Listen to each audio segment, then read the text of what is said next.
Your next role can feel like quicksand or like solid high ground. The difference is terrain, not talent. Here's how to use Sun Tzu's terrain principle to navigate career transitions in 30 days. In 2017, a mid-level project analyst sat in a conference room after a reorg. Her scope shrank. 3 paths opened. Team 1 was a special projects group. High visibility, constant fire drills, no clear boundaries. Team 2 was a legacy platform team, stable budget, slow decisions, low urgency. Team 3 was an operations team rebuilding core workflows, messy but tightly aligned with leadership goals.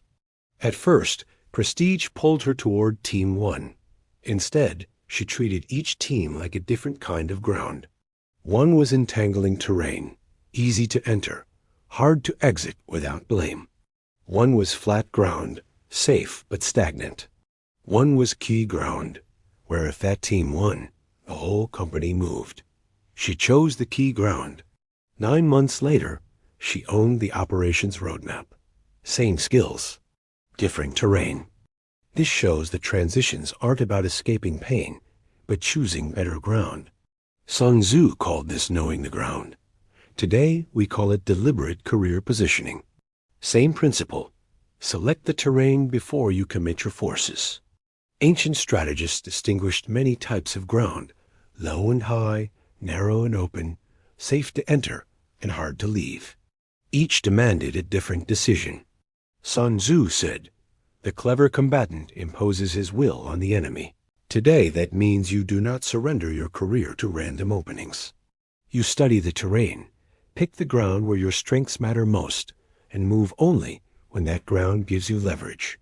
The first framework is the terrain choice matrix. Strengths, needs, constraints, leverage. Use this when you're comparing roles, teams, or companies and need a clear, non-emotional decision. Start with strengths, your forces. List 3 strengths you can prove with recent work, not traits, evidence. Maybe you led cross-team incident reviews and cut repeat incidents by 40% in 6 months. Maybe you designed a workflow that reduced onboarding time from 14 to 7 days.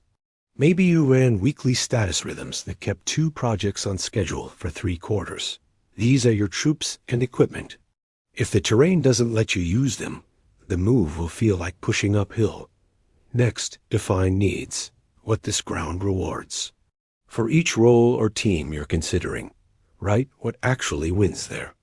Look beyond job postings. Scan meeting notes, metrics, and who gets promoted.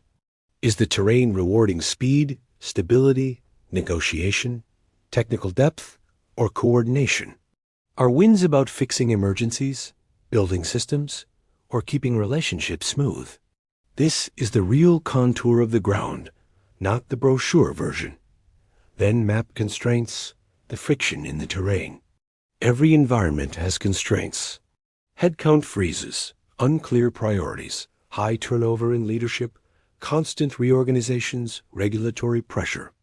Write at least 3 constraints per option. This is your marshland and your narrow passes. It's the ground where one wrong move traps you or exposes you. In careers, that's terrain where politics, budget, or chaos block your strengths. Finally, score leverage, where ground and strengths align. Score each option from 1 to 5 for leverage. 1 means your strengths rarely matter here. 3 means you can contribute, but often react. 5 means your strengths sit at the center of what wins. Leverage is your high ground in sunlight. When you stand there, the work comes to you in the form you're built for. A transition is only worth it when the leverage score clearly beats your current terrain. In 60 seconds, the terrain choice matrix is simple. 4 rows: strengths, needs, constraints, leverage. 1 column per role. Fill it honestly. Choose the option where leverage clearly outweighs constraints. Use this when you're about to say yes to a move that feels tempting but unclear. The second framework is the ground scan loop. Observe, classify, test, decide, commit. Use this when you re-still inside your current role, but sense a transition coming in the next 3 to 12 months. Observe first. For 2 weeks, watch the weather of your job. When do you feel effective? When do you feel blocked? Note specific projects, people, and conditions. Then classify. Label your current terrain. Favorable ground means your strengths match key work and you're pulled into important problems. Neutral ground means you can perform, but your impact is optional. Hostile ground means your strengths are sidelined and you spend most time compensating for terrain. This is how generals distinguish ground that invites action from ground that demands withdrawal. Next, test. Run one small test that shifts you toward better ground without changing your job title. Volunteer to stabilize a recurring process that fits your strengths. Offer to run a weekly sync where you can use coordination skills. This is a reconnaissance move, not a full march. Then decide. After 4 weeks, ask if the test increased leverage or exposed deeper constraints. If leverage grows, you may not need a full transition yet. If constraints shout louder, you mark this terrain as time-limited. Finally, commit. Only after this loop do you commit to a larger move, using the terrain choice matrix to pick the next ground. Ground scan loop keeps you from jumping blind. You classify your current terrain before you move your whole career to another battlefield. Now, let's see how this works in real scenarios. You're a senior analyst in a large company after a merger. You must choose between 3 teams in 10 days, and everyone is pitching you on their priorities, not your leverage. You run the terrain choice matrix. Your strengths are calm under pressure, structured problem solving, and cross-team facilitation, each with 3 recent examples. Team A needs crisis response and executive firefighting.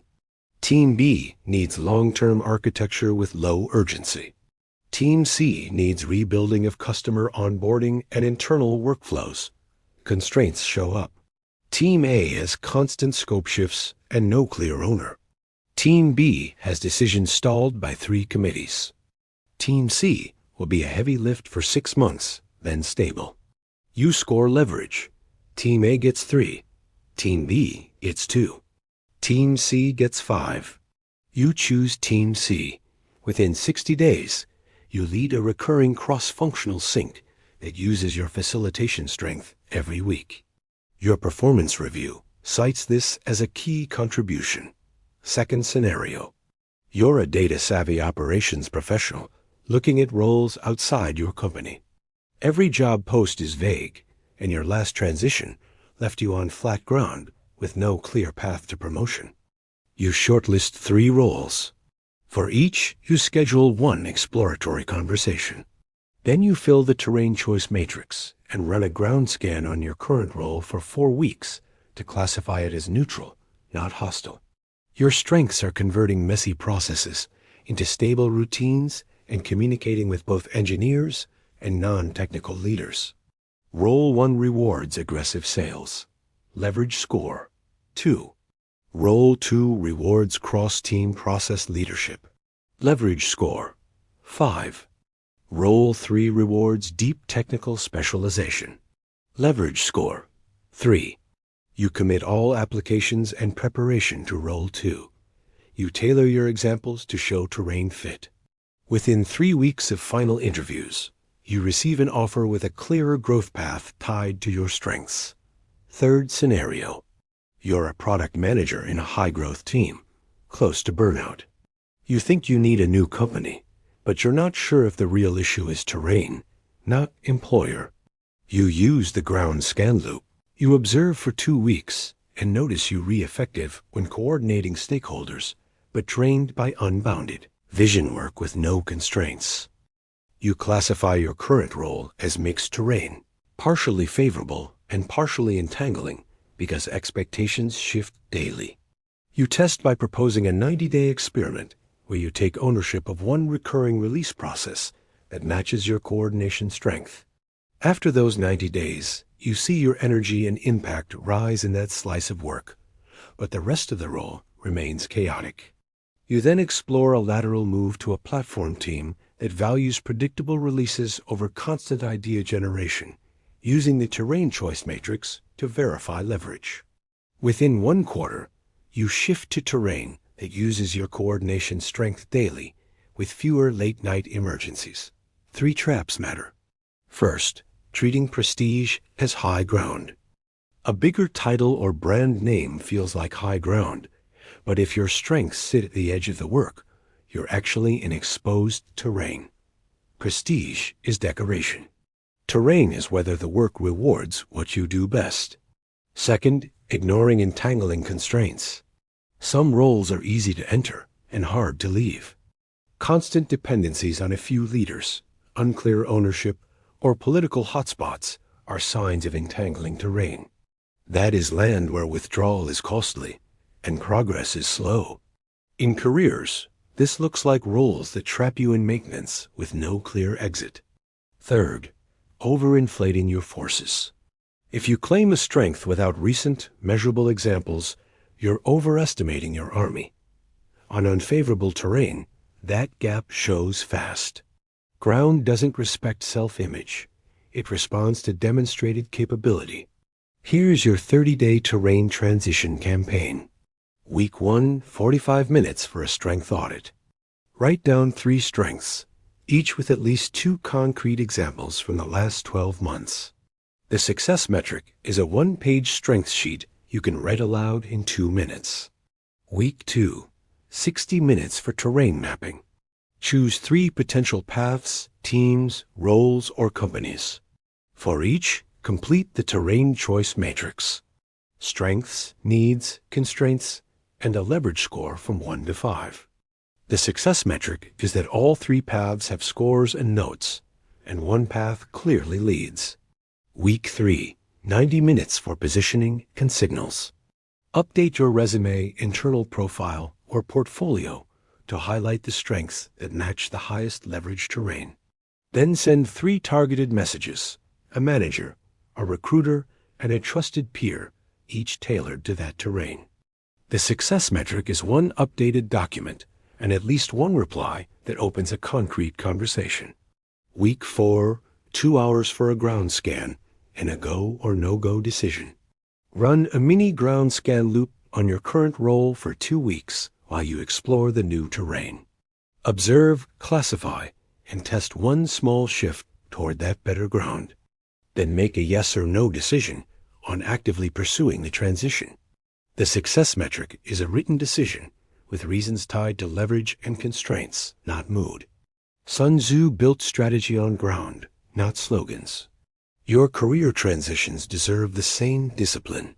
Choose terrain where your strengths shape the work, then move with intention. Your 30-day campaign is set. Download the checklist and start mapping your ground this week.